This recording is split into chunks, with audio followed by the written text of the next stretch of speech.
Maka kami rakyat Malaysia berikrar akan menumpukan seluruh tenaga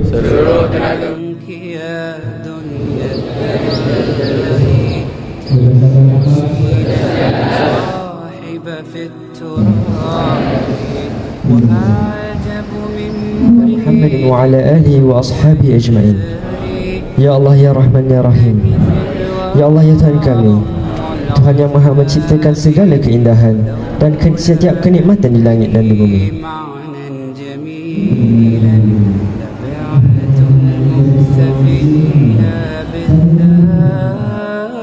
Alhamdulillah, kita dipertemukan pada pagi ini 2 Ramadan dan hari pertama anak-anak datang ke sekolah. Tahniah kepada anak-anak yang hadir. Berpuasa ini untuk mendidik jiwa, mengendalikan kita punya nafsu, memberi kelebihan kepada kita berbanding orang yang tidak berpuasa. Maknanya kalau tidak ada sakit, saya rasa anak-anak perlu menjalani melakukan Ramadan.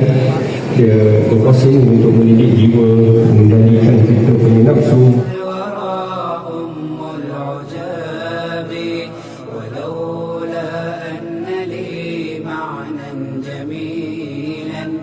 Saya ingin mengucapkan selamat menyambut bulan Ramadan kali Mubarak kepada semua warga IDS.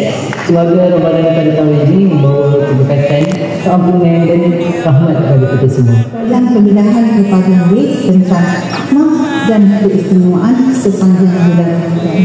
شواهد أنه فرد جليل على